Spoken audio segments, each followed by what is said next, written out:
Thank you for watching my show. Thanks for taking the time to listen in. I know that the people that watch this show are people who are committed to having extraordinary lives, to having better lives. And so for me, it is a privilege and an honor to be able to participate in your transformation, to be able to participate in your self-growth and development. I'm here to answer questions and to take calls and to really just participate with you, to facilitate you and to cheer you on, give you the knowledge and the insights that will make a difference in your life and in your relationships. Believe me, I've had many, many teachers along the way, so by my way of honoring my teachers and the lineage of my growth and development is to participate in yours. And if you've learned something from watching these shows, the best way you could honor us, the best way you could promote what we're doing is to share what you've learned with others. And one of the best ways that I know that you can share it is by being it, being the distinctions that you have learned in this work. You know, there's many levels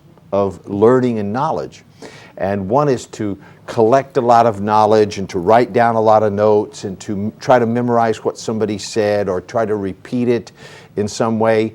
But that's one level of learning, and it's certainly essential and important. But there are many other levels of learning. The next level is to be able to teach it, literally to teach the things that you have learned, teach them to your friends, teach them to your loved ones, so that you're not just repeating something you've heard, but you're actually living it, manifesting it, and causing it to grow in your own life. And I have an opportunity, I've really got the privilege many times in my life to be acknowledged and appreciated by the people who I've contributed to. I make it my business to contribute to people. I don't do it for the thanks. I don't do it for the acknowledgement. I don't do it for the gratitude. I do it in spite of it.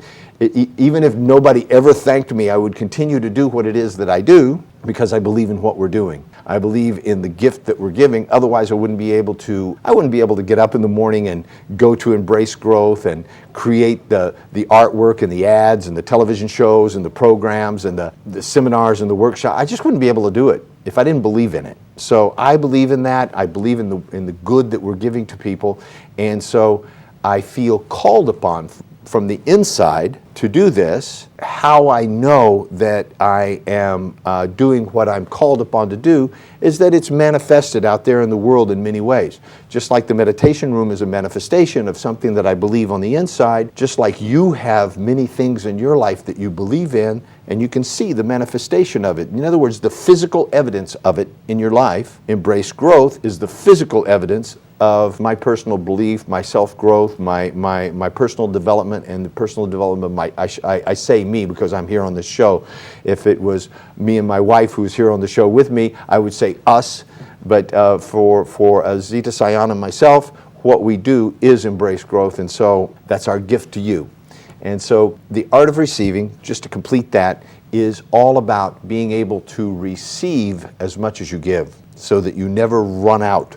You never run out of energy. You never use yourself up in such a way that you're finally exhausted and you have nowhere to go. And what we're talking about today is some of the emotional events that seem to arise and come up during the holiday season as people take time off from their regular schedule. They go and visit family and friends or spend time with people that they don't normally see. Sometimes we have old resentments or feelings that might come up and need to be dealt with, and so I'm really here to help you with that. The phone lines are starting to light up, so I'm going to go ahead and take some calls. Hello, this is Gregory. You're live on the air with Love Talk. Hi, I have a question. I've been divorced for 4 years, and okay. I'm having a hard time meeting somebody or dealing with new dates. Yeah. It seems a lot of men are confused these days, and that's very true. I'm very disappointed. I met 2 guys in the past 2 years. I mean, I didn't date anybody for 3 years and a half, and then okay. I started to date. Between 2 years, I started to date 2 people, and they were very interested in the beginning, and everything was very good. But then in the middle of the date time, I mean, like the first or second month, I realized they're emotionally they're not stable, and they're not happy, and they have their own depressions, and it's just I'm very disappointed, and I don't want to be alone for the rest of my life. in the same time, I'm not, I don't know what to do. It's just, it seems it's an ongoing thing. I got it. So can I ask you a few questions? Of course. Yeah. What age group are you in? How old are you? I'm 41, but I look 7, 8 years younger than my age. Okay. But I always like to date older guys. I don't want to go with the younger. And the older guys even is worse because they have problem commitment with the commitment. They have bad baggages with them, and the younger one is just they don't interest me because they're not mature. So I'm kind of in an age range that I have a lot of difficulties. And I stopped for 4 years. I did not go with anybody because I said I have to purify myself first. I have to work on myself first. And when I was ready to go to the market, I'm not seeing anybody. I got it. Yeah. Okay, I got it. I understand the dilemma you're in, and I want to ask you a few questions. That one was just, how old are you? So I want to have the time to begin to, how long were you married? And this will be a number. I married 3 times with three different countries. You were married 3 different, wait. Notice that every time I ask you a question, you answer a whole long thing, and I'm just trying to ask you a number. I know. I'm sorry. My heart, my chest is full. I know, and you want to tell me all of it, and I want to help you, but I need to. How I can help you is by knowing certain information. Okay, this helps me to gauge my answer specifically to you. I understand. Right. So I don't want to answer a general question to general people because it'll be worthless to everyone. But if I answer a specific question to you personally, that could have some value, wouldn't it? Mm-hmm. So how old are you is 41. How long were you married the last time you were married?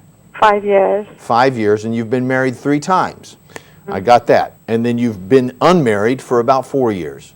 Mm-hmm. Okay, great. Now answer this question. What did those 3 marriages all have in common? They all ditched me, all 3 of them, in spite of all the good qualities I have. Okay, so... Okay. So, have you learned anything? It was 3 different circumstances. Yeah, but what you want to begin to notice at this late date in your life, my dear, is that you were there every time. All 3 of them, they had different problems that they had. Yeah, they had problems, but one of their problems was that they didn't want to be married to you anymore. Okay. In every case, what all those 3 men have in common, as different as they may be, they had one thing in common: is they ditched you, as you said. But I acted differently with every man. Well, you may act differently, but men aren't fooled for very long by very much. Okay. Acting. I'm sorry. I behave differently with every man. Okay, but it's who you're being. It's who you're being. I was much more better, and you know. I got it. It's who you're being, though. You may do. I was with losers. I'm sorry to say that. I attract the losers all the time. Well, and you're still doing that, aren't you? Yeah. Okay, so I know. Could I please speak to the person that's in charge of your life? I mean, I did everything I can do. You can imagine. Okay. I got. All right, but look, if you want to portray yourself as a victim, you called the wrong show. I try not to be a victim. But you are. You're trying very hard to be a victim, no matter what I say to you. It's always their fault. They're the losers, and there's only losers out there. And, you know, the one thing that all of these losers have in common is that you are there. I would like to speak to the person in charge of your life. It's me. Are you sure it's not those losers? You know, that's why I called you, because I want to know what does it take for me to do to not attract the losers, because no matter how positive I will be, and I go ahead and I put my hopes in, I will get the same pattern, you know? Okay, I got it. It's probably more than we'll handle in a short phone call. However, one of the places, you're in the right place now, so you're looking from a truer perspective. That emotion that you're feeling right now is the feeling of helplessness. Yes? It's kind of a feeling of helplessness, like that's a good place to be. I know it's an uncomfortable or a painful place to be, but it's kind of a good place to be because it's real. It's more authentic than attempting to appear above it or telling yourself you're above it and that everybody else, those losers down there, are at fault for the way you feel, because nothing could be further from the truth, my dear. You know, it may be harsh to say, and I'm saying this with all the compassion in my heart, you could take a winner and turn him into a loser. Me? Lots of women do that. You're not the only one. This is not unique to you. Can I Yeah, say you. I know you sound surprised about that, right? I heard the surprise. Yeah, you. Can You I could say take a something? guy Can I that's a ask winner quick- and turn him into a loser. And how I know that is because all you have in your life is losers. And I want you to know something. Men are just the way they are. Now, some of them are winners, some of them are losers, but you know what I'm saying? If all you got is losers, you got to ask yourself, who am I being that I'm attracting this particular type of man into my life? And even when they come into my life and they seem very positive and they seem like I fall in love with them, they care for me, everything's so good that we actually get married. I mean, it's so good that we get married. That's got to be pretty good, doesn't it? Mm-hmm. Yeah, it's so good that we get married, and then something happens, and this really good thing starts to turn bad, okay? Mm-hmm. Now, if you're responsible for the results in your life, one of the things, have you ever been watching my show before? Yes, What I'm following constantly- this for quite a while. Thank you. Thank you for watching. One of the things the theme that you've always heard me speak about, and even I've spoken about it just today, is that there's the inner world and then there's the outer world, yes? There's what shows up in the outer world, and that is a reflection of what's going on in here. What's going on in here is invisible, isn't it? If we cut you open and looked, we wouldn't see anything, right? We'd see just, hearts, and we'd see blood and stuff like that, but we wouldn't see the feelings, the thoughts, the emotions. We won't see them. They're invisible. How we know what's on the inside of us is what's showing up in the outside world. So you have to have just a moment of honesty with yourself in which you come to the realization in which you say, wow, no matter who shows up, they end up being a loser around me, okay? Now, if you can have that kind of honesty with yourself, you could begin to get your hands onto the internal workings that would allow you to begin to make a change in the outside world by changing something over here and here with you. Can I Yeah? say something? Mm-hmm. But Sure. Can I say something? Go ahead. Yes. Emotionally, I get stuck with that person. Like 4 years, that's what I practiced. I went to Landmark Forum. I went to a lot of therapies. I did a lot of purifying. I got to the spiritual practice in the past 10 years. And 4 years, I purified myself. What I got is I'm not going to attract any losers from now on. I'm not going to be emotionally. I'm not going to be having attachment to any man until I make sure this is the right guy. But what happened is when 4 years later I started to date, what happened, I dated a guy. Everything looks perfect. He's educated like me. His age matches with me. We're coming from the same root. Everything is perfect about this man to be a good match for me. And then he started to show a lot of interest, and all of a sudden, all those confusions showed up, and then he just started to act differently. I mean, everything that he said, it was very opposite than later that he was acting. So let me ask you a question. You kind of skipped over this one part, but it was like the key part. Like I said, it's designed to be invisible to you. I'm glad you've done the Landmark Forum because now we can have a much more advanced conversation, now that I know that.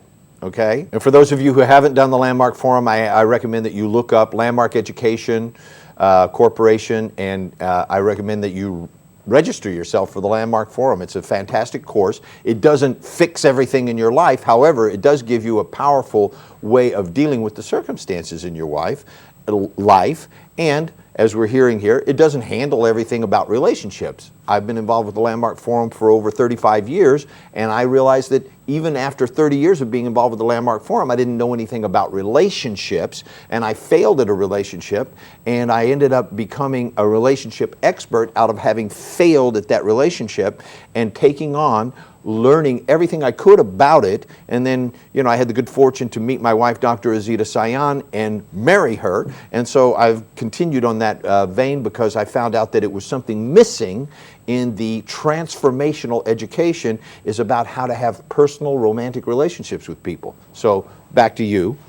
I wanted to just underline that because there's a lot of people that haven't had the Landmark Forum and don't know what it is, right? And I didn't want to just throw that out there and then they don't even know what we're talking about, okay? Yes, I hear you.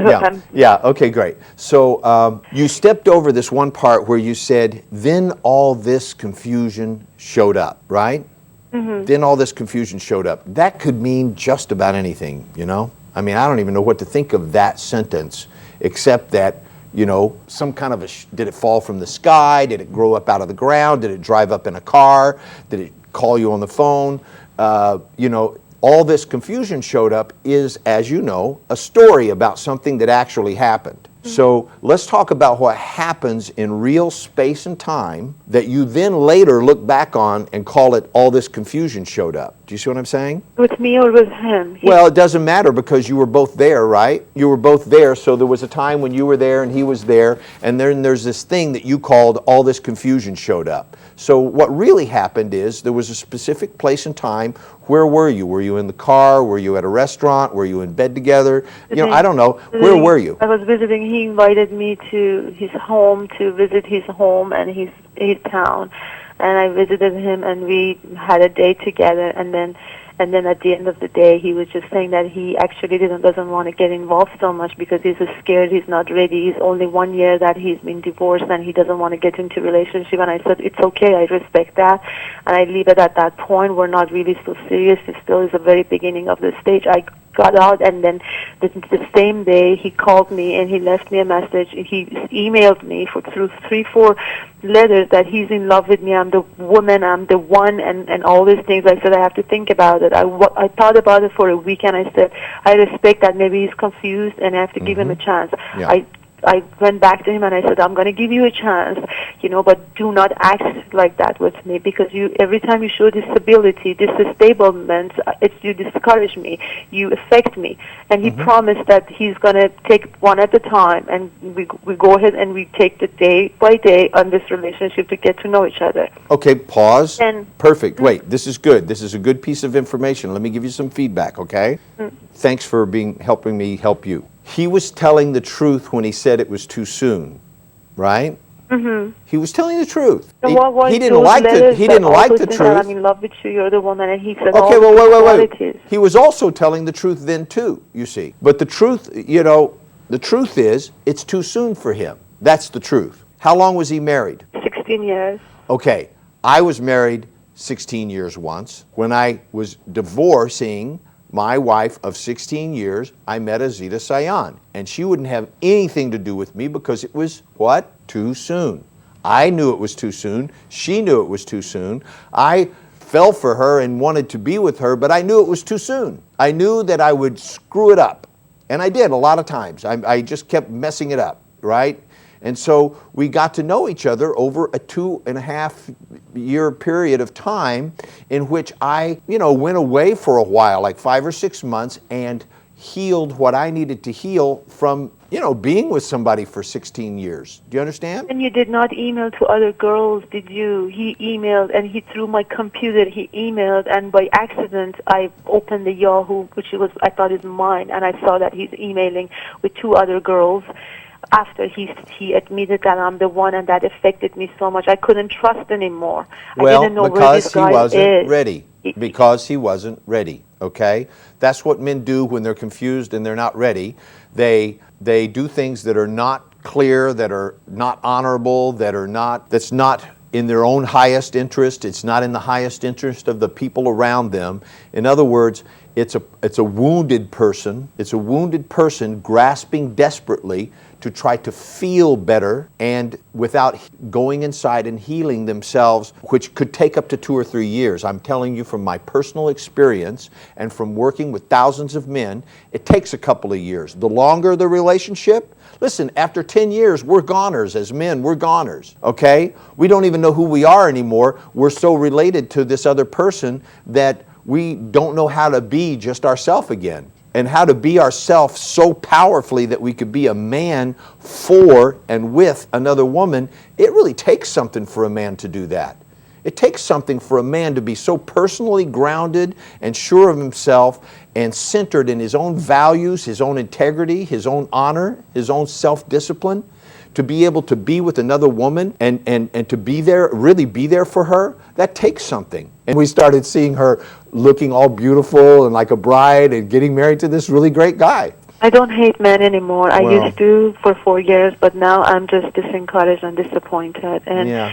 I have to take care of a few things this January. That's why I can't go. But I have to go next season, which I don't know when that the other season is. But I'm definitely, that's part of my education and growth to go Yeah. to her seminar, because I love and respect Azita very much, and I trust that she does something amazing in that. It is. It's like whatever value you think you might get out of like a private session or something like that. Imagine being together with other women who are like you, working on something very personal, very direct, and in a very confidential, private, trusting, and powerful environment. And there's something that happens, as you well know if you've done seminars and workshops in the past, something very powerful happens when several minds and hearts get together in the same room. Some synergistic genius occurs, yes? And breakthroughs become possible. And when I say a breakthrough, I'm not talking about something getting a little bit better. I'm talking about your life is going along. You're going to get better anyhow. You know, life does get better. But this is something that's off the charts, where something totally unexpected that you would have never imagined was possible for you begins to occur, and you find yourself in a whole nother realm of possibility, and you don't even not quite sure how you got there, but you break through, in other words, some kind of barrier that is within you, within each of us. We all have barriers to our growth and development, and suddenly find yourself like that old issue will just never be an issue again. It's just gone. It's just... This seminar, we're gonna learn to take care of our emotions part, the attachment and emotion. Absolutely. That is the worst part. Oh, that stuff gets put away. That's done. That just gets handled. It doesn't mean you won't have emotions. You'll always have emotions, yes, but you'll have the tools and the muscle to be able to deal with them effectively. You know, if you were a 10-year-old and I put you in a car and said, here, drive this to New York, you would be very challenged about that, right? Mm-hmm. You would have a problem, a serious one, right? Probably wouldn't make it. But now, as an adult, as a 41-year-old woman, if I put you in a car and I said, drive from Los Angeles to New York, it might be hard. You might have to get out a map or start, or, you might have some challenges, but for sure you could do it, right? Mm-hmm. No problem. You would find a way to do it. Whatever problems, and here's another metaphor for that, if you will. If you were to drive the entire thing at night, okay, from Los Angeles to New York, but only at night, in the dark, your headlights would see out about 200 feet ahead of you. And so all you would ever see is a little piece of your journey ahead of you. And yet, by seeing a little piece and a little piece and a little piece and dealing with each piece effectively, you arrive at your destination anyhow. You don't have to see the whole way or know how to get there or understand everything or have all your problems figured out. You just get the tools to deal with each problem as it comes up, right? And then, you don't go to these workshops and then you have no more problems in your life or no more challenges. Of course you will. But you now have the tools to deal with it effectively, just like driving your car. You know how to, if it's raining today, I know how to drive my car in the rain. If it was snowing, I know how to do that. If it was dark, I know how to do that, right? In other words, I know how to drive a car in any circumstances at all times, right? And so do you. So imagine having that kind of power in your personal relationship. Then if a loser shows up, you'll make him into a winner. Or you'll just say, no, sorry, not accepting losers anymore. Thank you, next. Helped this guy so much. I was very attracted and was surprising to me, but he just closed the door on me, and I knew that I can help him as well as... Yeah, but even that you would want to help somebody who needed your help tells me that the kind of relationships you want to have is with people who are less than you, right? How about having a relationship with somebody that's more than you? In other words, that's a challenge for you to rise to meet their intelligence, their integrity. I become insecure.